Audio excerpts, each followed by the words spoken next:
کچھ عورتوں نے ایک سوال پوچھا ہے کہ ہم لوگ حنفی ہیں، حنفی ہونے کا کیا مطلب ہے؟ حالانکہ ہم سب تو مسلمان ہیں، ہم سب تو رسول اللہ صلی اللہ علیہ وسلم کو ماننے والے ہیں، تو پھر ہمیں حنفی کیوں کہا جاتا ہے؟ تو اس کا ایک لمبا چوڑا جواب ہے، لیکن مختصر کر کے میں آپ کو بتا رہا ہوں کہ ہم اپنے آپ کو حنفی کیوں کہتے ہیں۔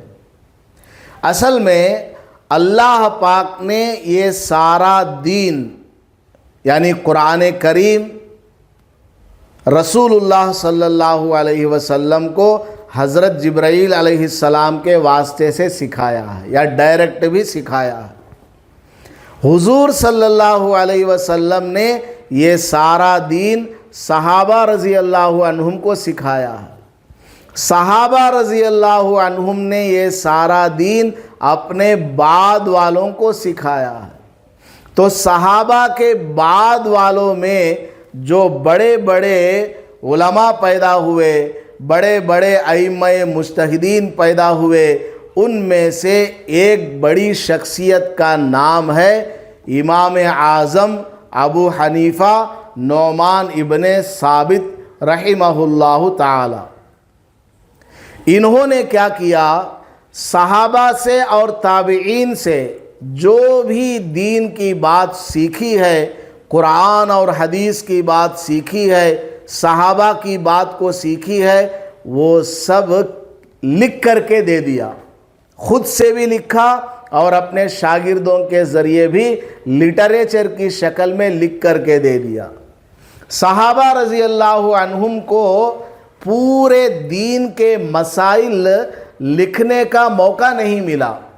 حضور صلی اللہ علیہ وسلم کے پردہ فرما جانے کے بعد دنیا بھر میں ان کو گھوم پھر کر کے اسلام کی دعوت دینی تھی، اس لیے ان کو لکھنے کا موقع نہیں ملا، اور لکھنے کے لیے وہ سارے کے سارے وسائل بھی موجود نہیں تھے۔ تو صحابہ کے بعد والوں نے یہ سارا کام کیا ہے۔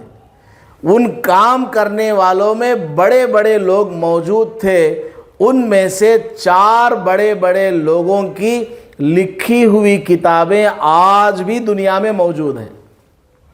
ان میں سب سے بڑے حضرت امام اعظم ابو حنیفہ نعمان بن ثابت ہیں۔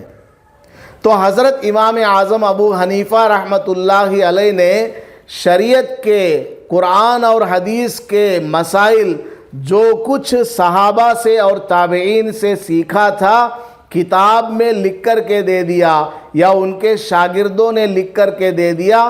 تو ہم ان کتابوں کو، ان کے بتائے ہوئے رولز اینڈ ریگولیشنز اور قوانین کے ذریعے ہم اسلام پر چلتے ہیں، قرآن پر چلتے ہیں، حدیث پر چلتے ہیں، اس لیے ہم اپنے آپ کو حنفی بولتے ہیں۔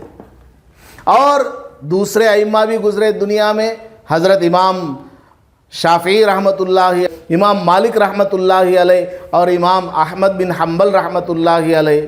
تو ان کے لٹریچر کو جو لوگ فالو ہوتے ہیں ان کو شافعی کہا گیا، ان کو مالکی کہا گیا، ان کو حنبلی کہا گیا۔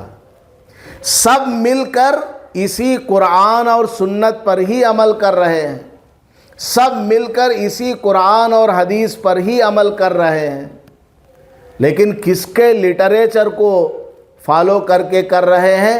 امام ابو حنیفہ رحمۃ اللہ علیہ کے لٹریچر کو فالو کرتے ہوئے عمل کر رہے ہیں۔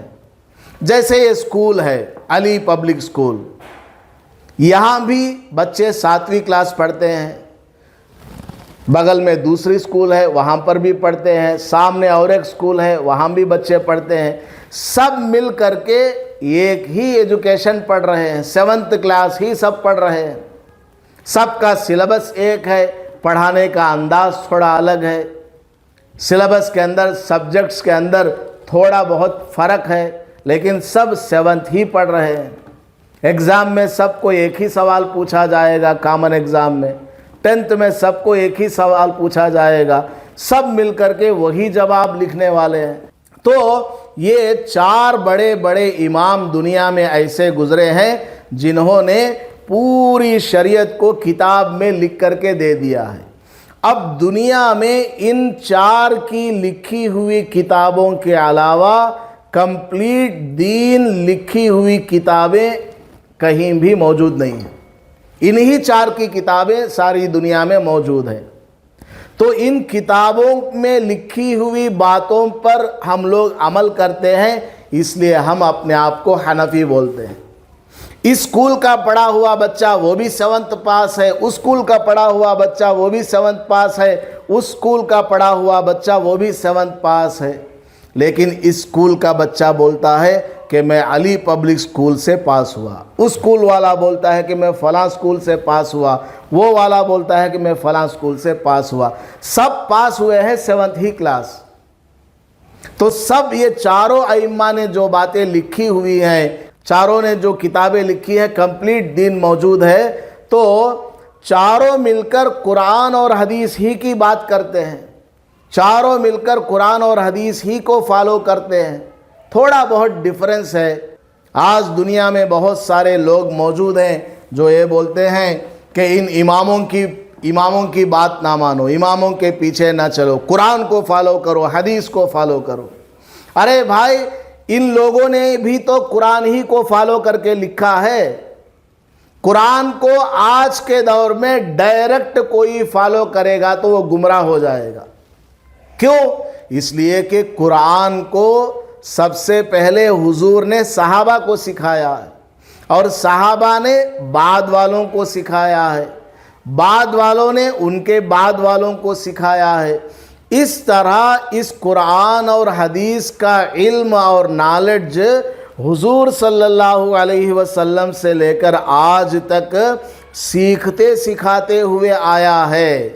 لہذا قرآن کا معنی، حدیث کا معنی، قرآن کی کسی آیت کا مطلب، حدیث کی کسی آیت کا مطلب ہم خود سے بیان کریں گے تو وہ غلط ہے۔ ہمیں یہ دیکھنا ہوگا کہ قرآن کی کس آیت کا معنی صحابی نے کیا بتایا ہے، حدیث کی کس بات کا کیا معنی ہے، صحابی نے کیا بتایا ہے، اس کو فالو کرنا ہے۔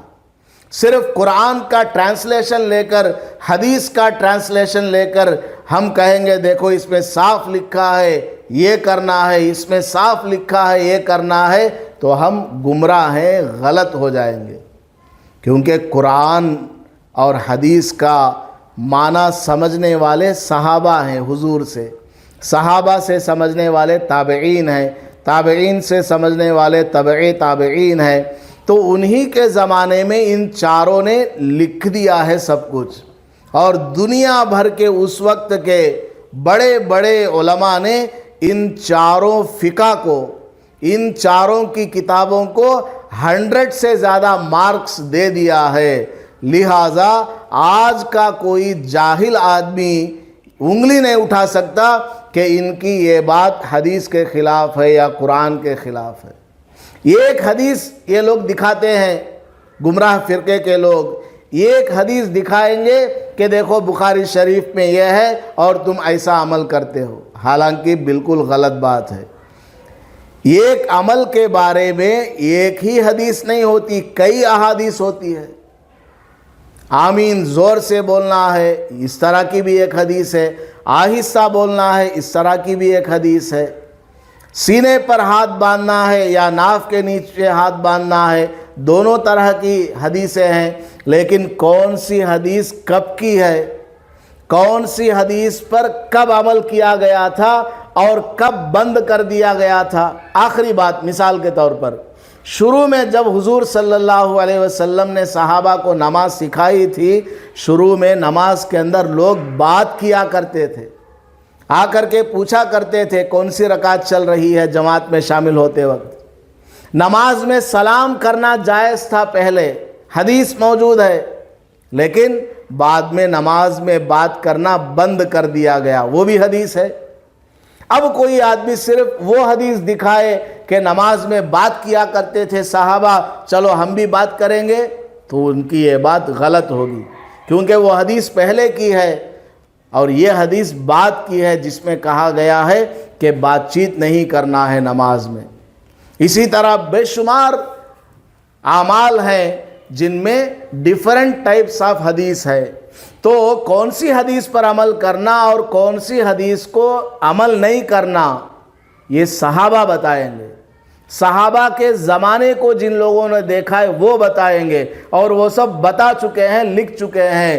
لہٰذا آج کوئی کتاب لا کر کے دکھائے اور بولے کہ اس پر عمل کرو، یہ صحیح ہے، حنفی غلط ہے، شافعی غلط ہے، مالکی غلط ہے، حنبلی غلط ہے، تبلیغی غلط ہے، دیوبندی غلط ہے، اس طرح اگر آج کا کوئی آدمی آ کر کے بولے گا تو وہ بولنے والا خود غلط ہے۔ تو دین آیا ہے حضور کے بعد صحابہ سے، صحابہ کے بعد تابعین سے، تو اس زمانے میں جن لوگوں نے دین کو لکھا ہے اسی کو سیکھتے سکھاتے ہوئے آج تک آئے ہیں۔ اسی طرح یہ سلسلہ قیامت تک چلتا رہے گا۔ تو چین وائز ایک دوسرے کو فالو کرتے ہوئے اسلام پر چلیں گے تبھی ہم صراط مستقیم پر رہیں گے، ورنہ اپنے دماغ سے اس حدیث کا یہ معنی، اس قرآن کی اس آیت کا یہ معنی کر کے ہم ڈیوائیڈ کرتے رہیں گے، حدیثوں کو چھوڑ دیں گے، ایک حدیث کو پکڑ لیں گے تو گمراہ ہو جائیں گے اور باطل فرقہ بن جائیں گے، اور ہمارا ٹھکانہ جہنم میں ہو جائے گا۔ اس لیے ہمیں بچنا چاہیے۔ جو بھی اس طرح کے باتیں کرتے ہیں کہ تم لوگ حنفی ہو، غلط ہو، تم کو محمدی ہونا چاہیے، تم کو فلاں، تم تو مسلمان ہو، صرف یہ سب دھوکہ دینے کے لیے لوگ قرآن اور حدیث کا نام لیتے ہیں۔ حنفی تو صرف ایک نام ہے، جیسے میں نے بتایا کہ 7th کلاس کا بچہ یہاں پڑھتا ہے تو وہ بولتا ہے کہ میں علی پبلک اسکول کا اسٹوڈنٹ ہوں، بس خلاص، کہیں کا بھی اسٹوڈنٹ ہو، سب جگہ کے اسٹوڈنٹس ایک ہی ہیں، 7th پاس ہے۔ تو اس زمانے کی جو کتابیں ہیں ان کے جو اسٹوڈنٹس ہوں گے ان کو فالو کر کے جو عمل کرے گا وہ صحیح ہے۔ آج کے زمانے کا کوئی آدمی آ کر کے بولے گا کہ یہ غلط ہے، وہ غلط ہے، تو وہ خود ہی غلط ہے۔ باقی یہ چاروں ائمہ برحق ہیں۔ ہم لوگ حنفی ہیں، اس لیے آپ حضرات اس مسئلے کو سمجھ لیجئے۔ یہ بڑا پیچیدہ مسئلہ ہے، عورتوں کو جلدی سے سمجھ میں نہیں آئے گا، لیکن آپ نے سوال کیا تو میں نے مختصر سمجھانے کی کوشش کی ہے۔ تو یہاں سے ایک بات یاد رکھیے گا، ایک مین پوائنٹ یہاں سے یاد رکھنا ہے، وہ کیا ہے؟ چاہے قرآن ہو، چاہے حدیث ہو، اس کا معنی اور اس کا مطلب حضور صلی اللہ علیہ وسلم صحابہ کو بیان فرماتے ہیں، اور صحابہ اس حدیث کا، اس قرآنی آیت کا معنی اور مطلب اپنے بعد والوں کو یعنی تابعین کو بیان فرماتے ہیں، اور تابعین اپنے بعد والوں کو، تبع تابعین کو بیان فرماتے ہیں۔ اس طرح یہ پورا جو دین کا نالج ہے، قرآن اور حدیث کا نالج ہے، چین وائز ہم تک پہنچا ہے۔ اللہ تعالیٰ نے حضور کو سکھایا، حضور نے صحابہ کو سکھایا، صحابہ نے تابعین کو، تابعین نے تبع تابعین کو، اس طرح انہوں نے ائمہ مجتہدین کو، اولیاء کرام کو، علماء کرام کو سکھایا ہے۔ یہ چین وائز پورا دین چلتا ہوا ہم تک آیا ہے، اور اسی طرح چین وائز قیامت تک یہ سلسلہ چلتا رہے گا۔